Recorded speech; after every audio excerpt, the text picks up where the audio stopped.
Bienvenue dans Ultrason, le podcast qui donne la parole aux étudiants et étudiantes de l'Université de Lorraine qui s'engagent, inventent et transforment leur quotidien, parfois bien au-delà des salles de cours. Aujourd'hui, on vous emmène rencontrer Victor, 26 ans, doctorant au CREM, passionné de jeux vidéo et président d'une cantine étudiante unique en France, la Gamelle étudiante. Une cuisine solidaire, locale, végétarienne, pensée pour lutter contre la précarité alimentaire, valoriser les circuits courts et recréer du lien autour d'une table commune. Un projet né à la Maison de l'étudiant, la MDE, entre expérimentation, doute, coup de main, partenariat et ce moment d'émotion où Victor découvre pour la première fois la cuisine toute neuve, prête à être investie. Comment passe-t-on d'un projet étudiant à une vraie cantine associative ? Comment apprend-on sur le tas l'administratif, la gestion, les partenariats, l'impact social ? Qu'est-ce que ça change concrètement dans la vie d'un campus ? Et comment jongle-t-on entre thèse et engagement bénévole quand on devient, presque malgré soi, la figure d'un projet collectif ? Plongez dans le quotidien de Victor. Quand je visite la cuisine la première fois, je suis un peu émerveillé. Je suis un peu submergé par l'émotion et l'émerveillement. Et je me dis, mais c'est quand même incroyable ce qu'on a réussi à faire.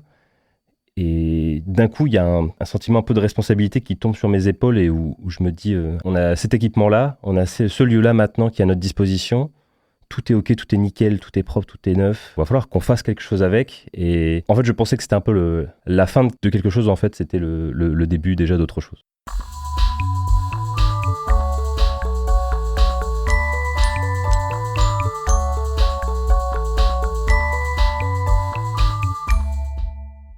Et bah du coup, moi c'est Victor, j'ai 26 ans et je suis actuellement en doctorat, en deuxième année, à l'Université de Lorraine et du coup au Centre de recherche sur les médiations, le laboratoire CREM.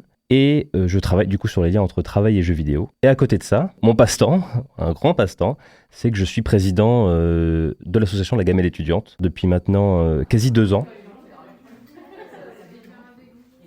Du coup, moi, en fait, je me retrouve dans ce projet parce que je suis employé étudiant de la MDE en deuxième année de master. On commence à travailler sur ce qu'on appelle le projet Miam, un projet de restauration au sein de la MDE. Tout aurait été très différent, en fait, si juste je bossais pas là-bas à ce moment-là. Je serais sans doute pas président, je serais sans doute pas impliqué de cette façon-là. Et du coup, ouais, je bosse à la MDE en tant qu'employé étudiant pour histoire d'avoir un petit peu plus d'argent à la fin du mois. L'avantage, du coup, c'est que je connaissais bien l'équipe, je connaissais bien le lieu, je connaissais bien aussi le public, les équipements qu'on avait à notre disposition. Et tout ça, finalement, ça me sert encore aujourd'hui pour tout ce qui est justement faire tourner la cuisine. Quand on veut se lancer dans un projet un peu de ce type-là, c'est toujours bien intéressant de connaître, on va dire, de connaître les forces et les faiblesses de l'endroit et des gens avec qui on travaille toujours. Attends, t'as ramené du pain d'épices, mais c'est toi qui l'as fait ? Bah oui. Avant la gamelle, comme tout le monde, je cuisine et je mange. J'adore manger et j'adore cuisiner. Et ça date du Covid et quand il fallait commencer à faire à manger et s'occuper un petit peu, puisque j'étais en études durant le premier confinement. Du coup, j'ai commencé à essayer des choses, expérimenter des choses durant cette époque-là. Et ça a pris vraiment une ampleur quand, bien sûr, j'ai commencé à vivre plus chez papa-maman et que, du coup, j'ai déménagé à Metz. Là, je faisais mes courses, me faisais à manger. Et en fait, voilà, je me suis un peu projeté là-dedans. Et juste aussi, j'avoue que... En fait, j'aime bien recevoir des gens manger, j'aime bien recevoir des amis, j'aime bien essayer de proposer des choses sympas, etc. Ça, je tiens ça de ma mère un petit peu. Et faire à manger, savoir faire à manger pour soi et pour les gens qu'on aime, je pense que c'est très important, c'est très valorisant pour soi. Moi, j'ai la chance du coup de ne pas avoir subi de précarité étudiante, parce que j'ai vécu pendant très longtemps à Lille et mes parents habitaient à Lille, du coup, à ce niveau-là, j'étais plutôt safe. Par contre, j'ai eu des amis, des camarades pour qui le repas du Crous le midi, c'était le seul repas de la journée.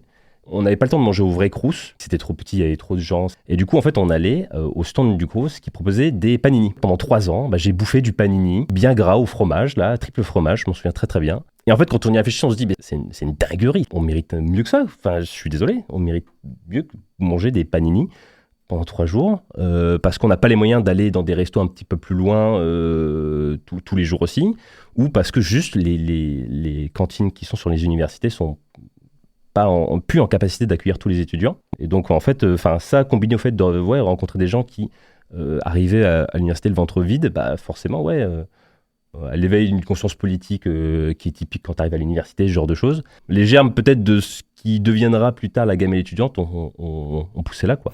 C'est la première fois que vous venez ? Oui. Ok. C'est pour ça qu'on est un peu juste. Pas de problème.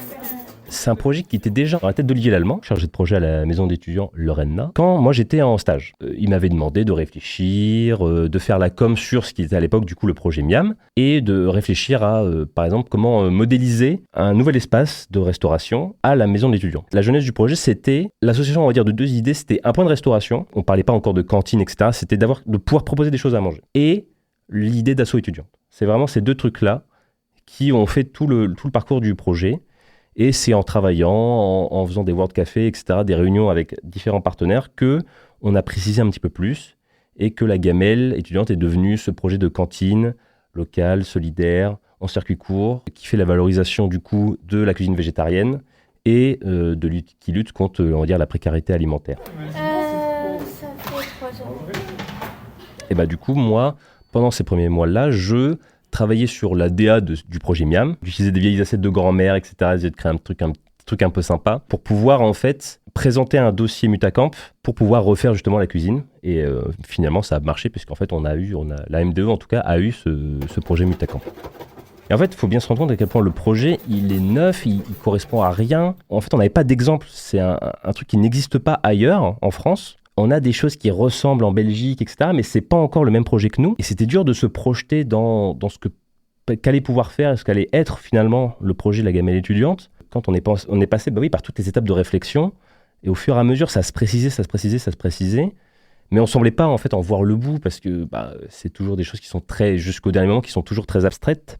Jusqu'au moment où j'ai vu la cuisine la première fois, où là je me suis dit ok, là finalement ça existe, avec la crainte mais en fait si ça se trouve les étudiants vont s'en ficher, en fait peut-être ça correspond ni à leurs attentes, ni à leurs envies, ni à leur budget, on n'en sait rien. C'était vraiment tout nouveau, du coup c'était assez difficile de prévoir en fait un succès à l'avance, quoi. Et pour nous aider à réaliser ce projet-là, nous on avait beaucoup d'aide, alors déjà de la MDE, de l'équipe de la MDE. Et on s'est beaucoup fait aider par l'association Le Filon, et notamment Eva du Filon, justement, puisqu'en fait, c'est avec elle qu'on a structuré, modélisé tout ce qui allait devenir en fait la gamelle étudiante. Elle a précisé le projet, et en fait, on a eu 1 an d'accompagnement de l'association pour rechercher des financements, etc. Et en fait, sans ça, on ne serait pas encore capable, je pense, de fournir des repas aux étudiants.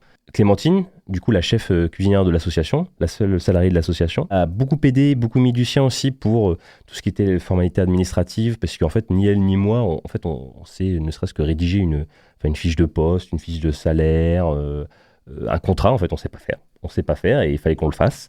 Du coup, on a appris un peu comme ça sur le tas. Tout ce qui est aussi cuisine, puisque en fait, l'architecte qui nous a beaucoup aidé, créer des cuisines, c'était pas du tout sa spécialité. Du coup, il a fait appel à Clémentine, qui a co-créé un peu les plans et la structure de la cuisine. C'est vraiment tout ce petit groupe-là qui est responsable de la naissance de la gamelle telle qu'on l'entend, en tout cas telle que je l'entends aujourd'hui, quoi.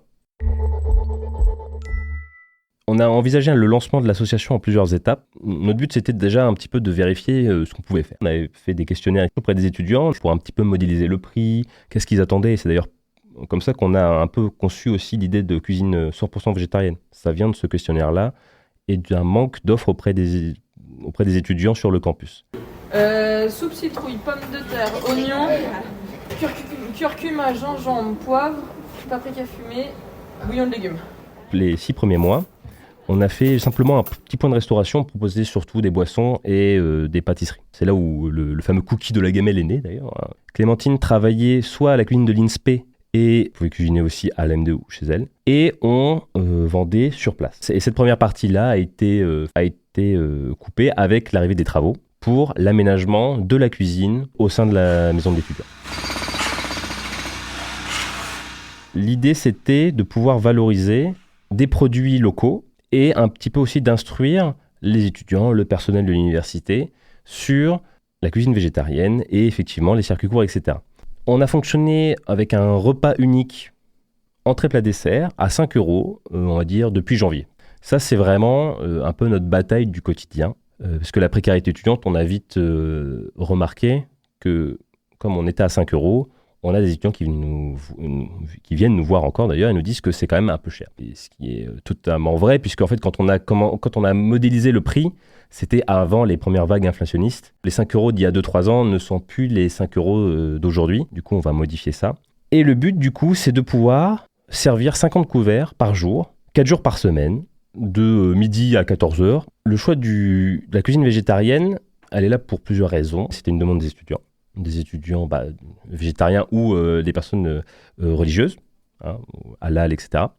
Et nous, c'était bien pratique puisque rajouter de la viande dans une assiette, ça fait gonfler le prix de façon assez spectaculaire. Et aussi, ça rajoute toute une partie hygiénique. Pour une petite association étudiante, ça devient très compliqué à gérer. La proposition végétarienne, elle se retrouve au milieu de tout un tas de considérations qu'on avait, ne serait-ce que d'un point de vue assez terre-à-terre, c'est-à-dire financièrement, c'est plus simple pour nous et les étudiants. Technique, voilà, c'est plus simple de ne pas se poser des questions sur la conservation de la viande, etc. Politique, qu'est-ce que ça dit aujourd'hui de pouvoir proposer sur un campus universitaire une cuisine entièrement végétarienne, avec des produits locaux au maximum, ou bio quand on peut au maximum, etc. Éthique aussi sur le bien-être animal, les considérations écologiques, etc.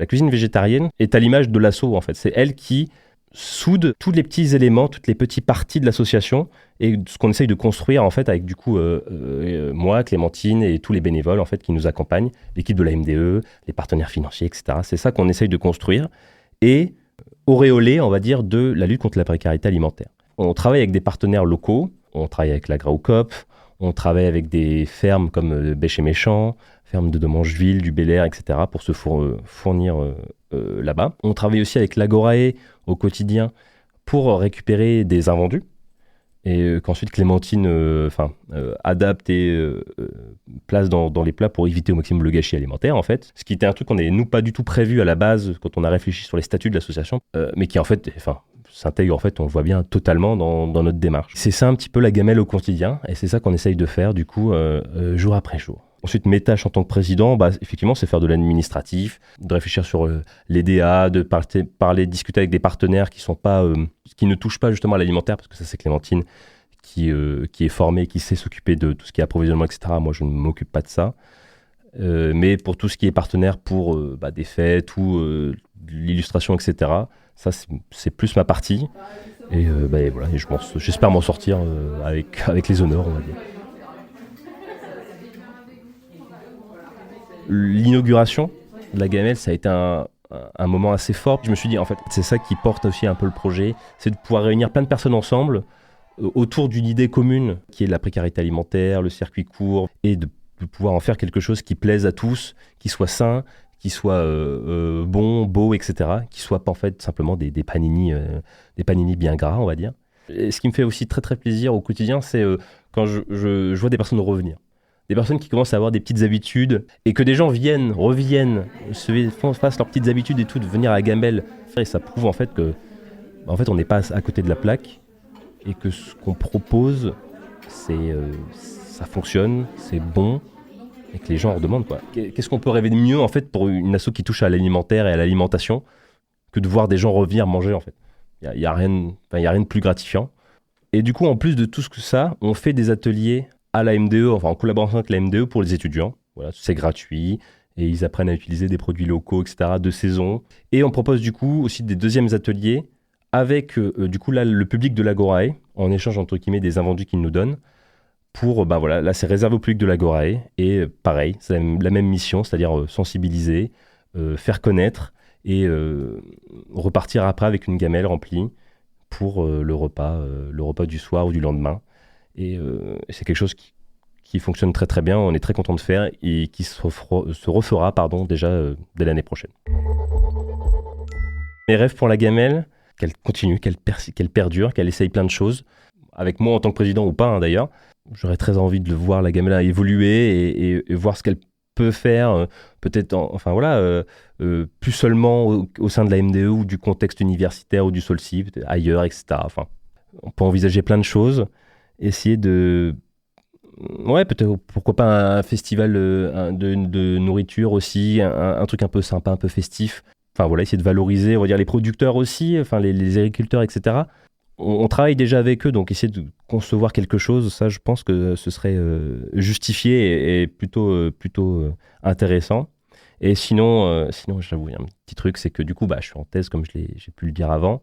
Et la tradition, c'est que le doctorant, quand il passe sa soutenance de thèse, il prépare en fait le buffet. En tout cas, il paye un buffet pour le jury, les personnes qui sont venues, etc. etc. Et moi, j'aimerais bien que ce soit la gamelle qui prépare le buffet en fait, de ma soutenance de thèse. Ça, ce serait bien sympa, ça.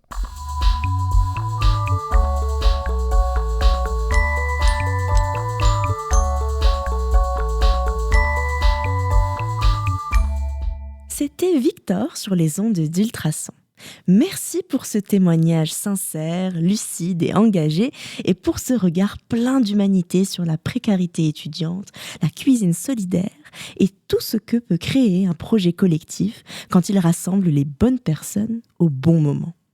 On souhaite à la gamelle étudiante encore plus de couverts servis, de projets partagés, de partenariats locaux et pourquoi pas, un jour, ce fameux buffet de soutenance préparé par l'équipe de l'association. Et pour vous qui nous écoutez, la prochaine fois que vous passerez à la MDE ou que vous partagerez un repas entre étudiants, peut-être penserez-vous à tout ce qui se joue derrière une simple assiette. Ultrason est un podcast réalisé par l'Université de Lorraine en partenariat avec Radio Campus Lorraine. Si cet épisode vous a inspiré, abonnez-vous à notre podcast, partagez-le autour de vous et n'hésitez pas à nous écrire si vous avez, vous aussi, une histoire à raconter. On se retrouve très bientôt pour un nouvel épisode d'Ultrason.